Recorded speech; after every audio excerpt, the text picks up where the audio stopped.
Épisode numéro 5 et le dernier. Qui est le meurtrier? Résumé des précédents épisodes. Les inspecteurs Bolomé et Bonvin ont fait une avancée formidable.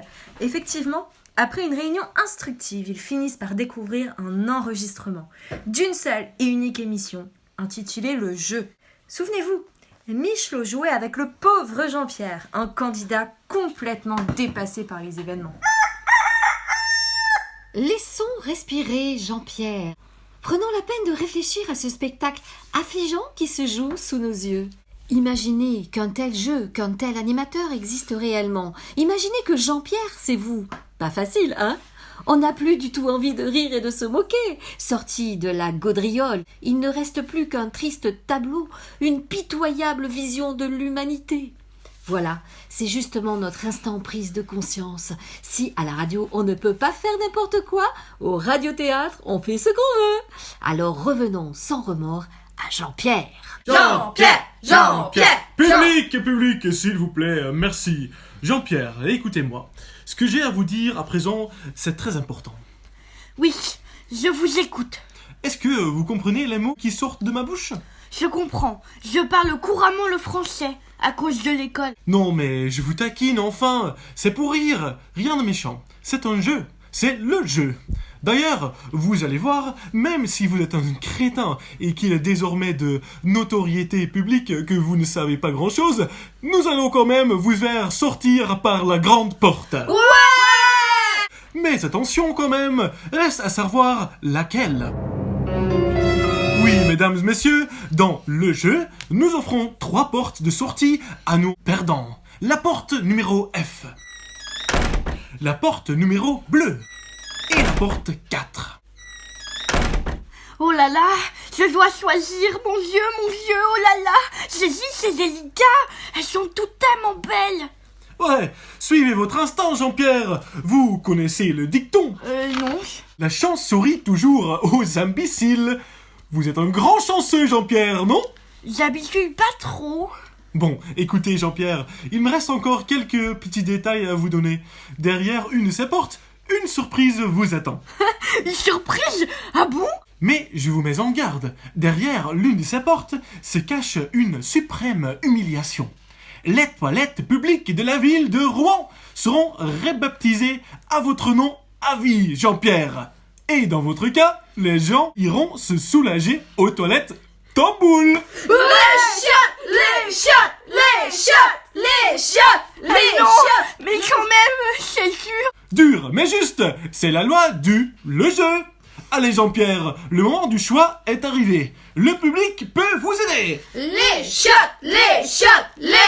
Stop! C'est fini. Je m'éloigne de quelques pas et vous laisse découvrir votre cadeau. Chut, mesdames et messieurs, le moment est solennel. Silence!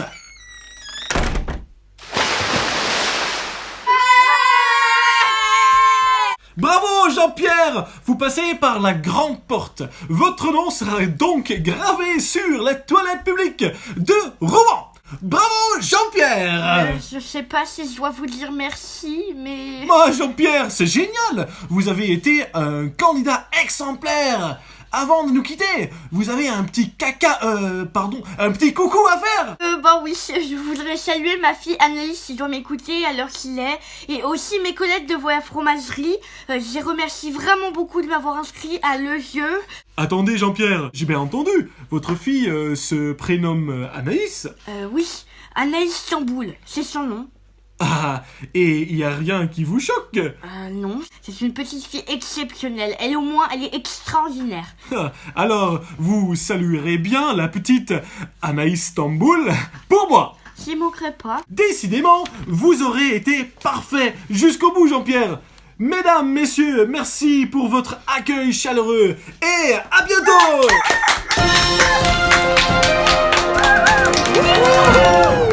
Tout ça pour ça. Jean-Pierre Tamboul, candidat à l'unique édition Le Jeu en 2000, avait donc une fille de 10 ans à l'époque. Outre les conséquences désastreuses sur sa scolarité de par ce patronyme handicapant, Anaïs Tamboul a été témoin de l'humiliation de son papa chéri. Le choc psychologique fut tel qu'elle se promit ce jour-là, devant son petit miroir rose Barbie, de tout mettre en œuvre une fois grande pour se venger de ce lynchage public. Un jour, je me vengerai. Sa rancœur grandissante au fil des visites rendues à son père, interné depuis en hôpital psychiatrique, n'a fait qu'accentuer ce désir de vengeance. À la lumière des faits, l'on comprend mieux le motif de tous ces meurtres d'une rare barbarie. Certes, l'on comprend, mais tout de même, on ne peut le tolérer. Anaïs doit arrêter, justice doit être faite, retour à la salle de réunion pour l'épilogue. Ouah! C'est Anaïs la coupable? Moi qui en pensais pour elle? Ben, tu te la pinceras tout seul, bon vin. Est-ce que quelqu'un sait où se trouve la gentille et dangereuse Anaïs à l'heure qu'il est? Je suis là, bande de cons. Et ouais, je les ai tous massacrés. Et ouais, je regrette rien. Et ouais, papa est toujours à l'hôpital par votre faute. Vous n'êtes qu'un ramassis d'ordures moisies. Infâme charognard. De toute façon, ça va s'arrêter net. J'ai piégé l'immeuble avec du C5. Je vais tous vous faire sauter avec cette télécommande. Excusez-moi, en tant que spécialiste matière, je me permets de vous corriger, sans pour autant vous offenser. Alexandre de la Petite Arvine, enchanté, bonjour. Mais il ne s'agit pas de C5, il s'agit de C4. Toi, le cultureux, ta gueule. Le C5, c'est vachement mieux, plus violent. Calmez-vous, Anaïs. La violence ne résout rien.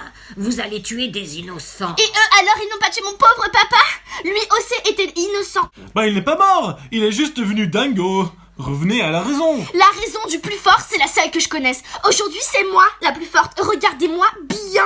C'est vous qui m'avez créé. Moi, la fille du candidat que vous avez broyé. C'est moi qui vais vous détruire. Je suis la dernière chose que vous allez voir avant de partir dans un délai. Mademoiselle Anaïs, ne faites pas ça. Je vous ai dans ma ligne de mire. Ça me ferait beaucoup de peine de vous défigurer. Bon vin, réfléchis, si tu tires, elle appuie et boum. Bah de toute façon, si je tire pas, elle appuie et boum aussi alors. Perdu pour perdu, autant finir en héros.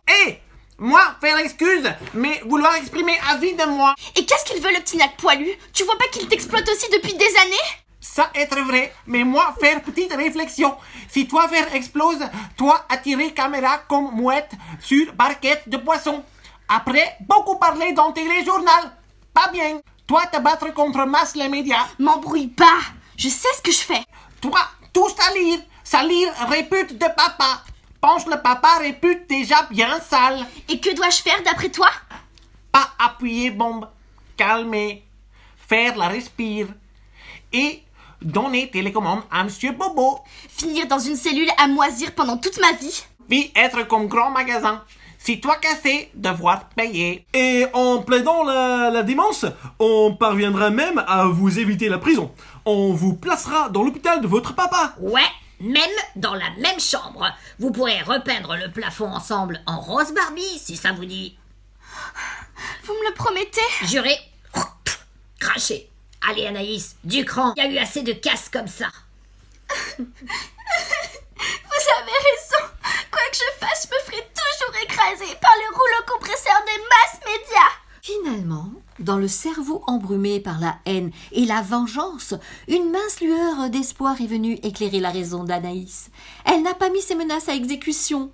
Effondrée en larmes, les mains menottées dans le dos, la mort au nez, Anaïs pénètre dans le fourgon qui l'emmène vers l'hôpital psychiatrique. Rassuré par cet heureux dénouement, le personnel retrouve sa sérénité, à l'exception toutefois d'un cuistot se baladant dans un ascenseur entre le 1er et le 6e étage. Sans doute un oubli des bobos. T'étais chez moi. Je vous dis que j'étais innocent. Je suis cuistot, moi. Je suis pas assassin. Quant aux inspecteurs Boulonnais et Bonvin, ils quittent le bâtiment fiers d'avoir rempli leur devoir. Je sais pas toi, Bonvin, mais je suis bien content de retourner dans la vraie vie. Non, moi je trouvais ça plutôt cool, patron. La radio, les studios, les animatrices. Ouais, c'est magique quand même. Oui, allô, bonjour. Affirmatif, c'est moi. Oui, il est là. Ah d'accord, ok, bah on arrive. C'était qui? Bah le bureau. Qu'est-ce qu'ils voulaient? Ah, ils viennent de trouver un nouveau Maccabée. Oh la vache, le score 6 qu'elle en aura dégommé, la gamine. Non, patron, ça n'a rien à voir. C'est à Paris, dans la tour Montparnasse. Ah,